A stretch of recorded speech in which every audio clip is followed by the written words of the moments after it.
Hey guys, it's Coop from Garage Gym Reviews, and today we have a review of a very large rack. This is the PRx Build Limitless rack. We're gonna start and we're gonna kind of review like the whole options they've got, because it's kind of the uniqueness of the product is that you can go from a squat stand or a wall mount. Think like I'm just starting out, which actually that was my first rack, was a squat stand.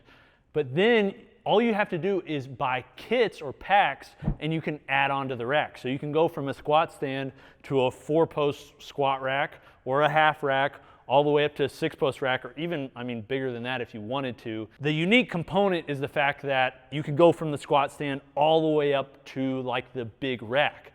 When I bought my squat stand, which was a Rogue SML2, one of my first racks, the base unit, if I wanted to like expand to a different rack, I really couldn't, because it didn't have the feet, the way it was structured, it just didn't work. So this allows somebody who wants to build a rack, doesn't have the money, and thinks they will build a bigger one in the future as their house expands, their money expands, budget expands, things like that. This allows you to do that. Now, how does this compare to the thousands of other 4-whole-way post racks that are out there? We'll get into that after we build them. But first, we need to build the squat stand. So let's do that.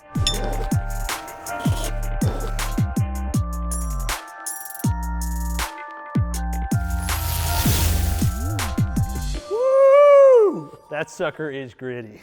That, I mean, for real, that thing is gritty. Thick.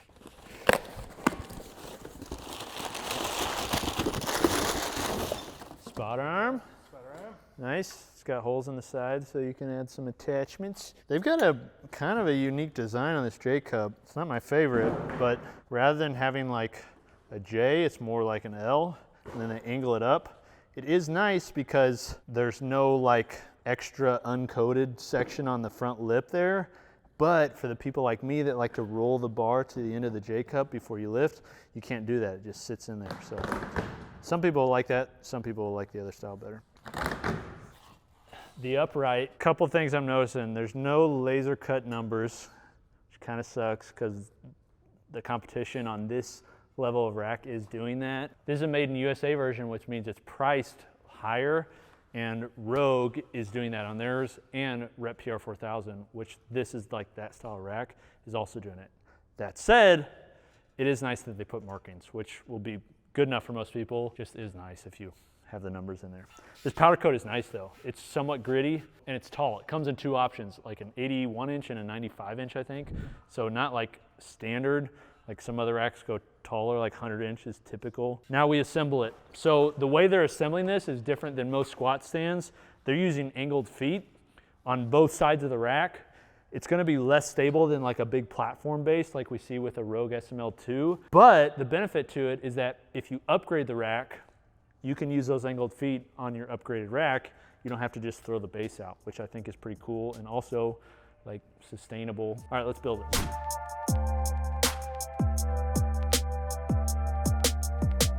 All right, so this is pretty much their stage 1 kit slash the squat stand. The difference is, rather than using a like welded or bolt together a C-shaped base like we see on a Rogue SML2 or a Titan squat stand or Rep squat stand, this one is using angled feet like we see on a lot of higher end racks, but it's using 4 of them, and that's where the stability on the front and back come.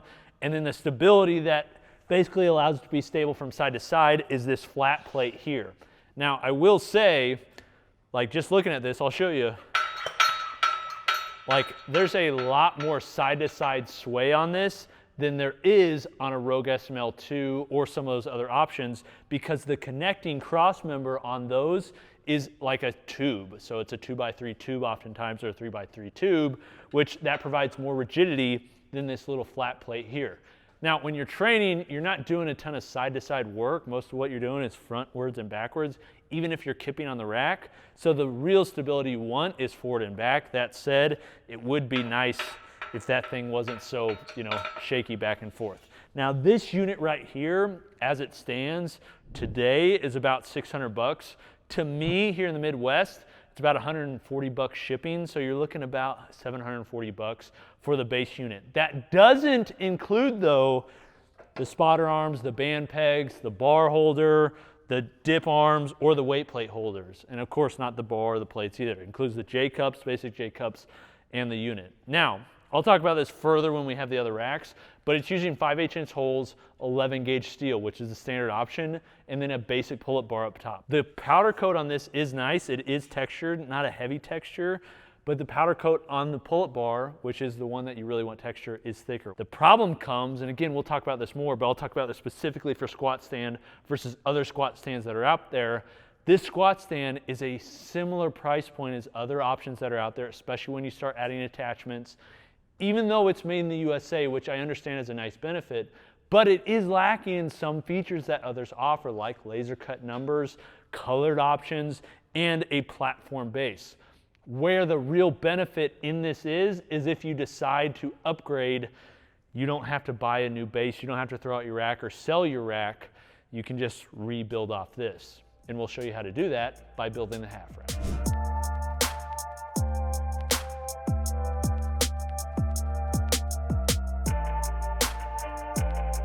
All right, this is the half rack. The half rack, as you'd assume, basically doubles the parts, a little bit more than that. So it adds 2 extra uprights, adds another cross member on the back, and adds 4 cross members that go basically forward to back. And that's like the extras that are added. Now, we have other accessories on here to show you kind of the compatibility. One of them is the Arch logo, which by the way, doesn't come with the expansion pack, which I think is a really bad idea. I don't love this Arch logo. I feel like in comparison to true Arch logos, this is adding no extra stability really, because it's not center uprights on the back. I mean, it may add a little bit extra stability. I just feel like it was kind of like an afterthought personally. But for another 650 bucks, if you buy the squat stand sometime in the future, so when you're gonna buy the half rack, that's when it starts to add up in cost. The reality is you go from a squat stand to a half rack and you don't have to throw out a ton of parts, but you do have to throw something out, and that is this. You can reuse these if you wanted to put them on the back, which I don't know what the benefit would be to that.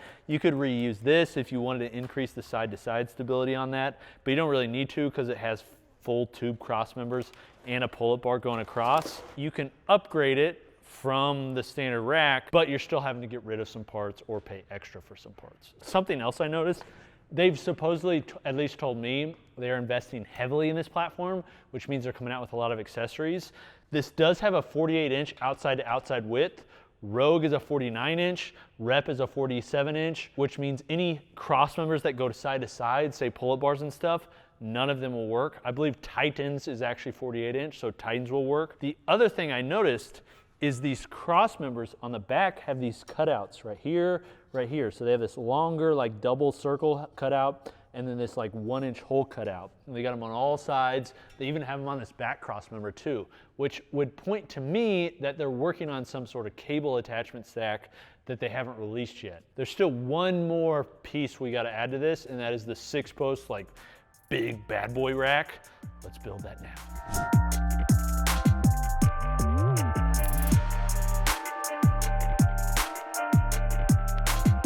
Okay, this is the big boy. This is the 6-post rack, comparable to like the big racks that are out there. We've used pretty much every part from the original squat stand except for the angled feet that were on the bottom and the little steel plate that allowed it to have stability. Here's my issue with this rack. When Titan came out with their like rack to compete with Rogue, it was at a lower price.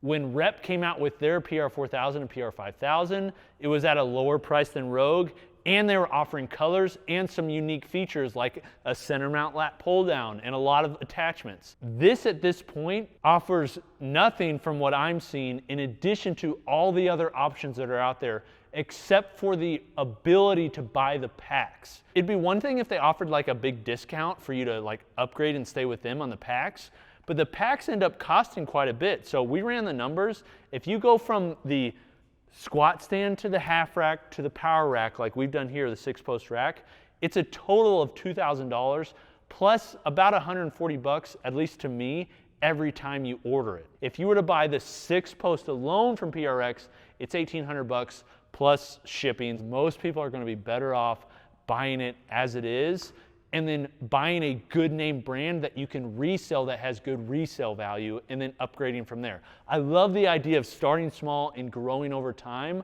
but there isn't anything crazy innovative about this. I'm hoping with new attachments and some of these cutouts, they really start to utilize maybe some unique features on this. But at this point, when we're looking at so many other racks that are out there that are comparable, like from Rep, Titan, Rogue, I mean, there's just so many companies, True Grit's coming in. Like there are so many competitors in this commodity of a 3x3 rack. Man, you gotta really have a good value prop. Do I like it? Yeah, because it's built really well. But in today's market, it only has one color, black. Whereas today, you go with a different company, tons of options at similar or less price points with more attachments. So, do I recommend it? If you want to start small and you want to buy the expansion packs, but if not, I think there's a lot of competitors out there that would compare to this and be more recommended than this from me. I can't wait though to see the way they're using these cutouts, because you don't put those there for no reason. I'm hoping it's some sort of cool cable attachment. But this is Coop from Garage Gym Reviews. As always, we provide honest, in-depth reviews. This is a great example. We'll see you next time. Peace.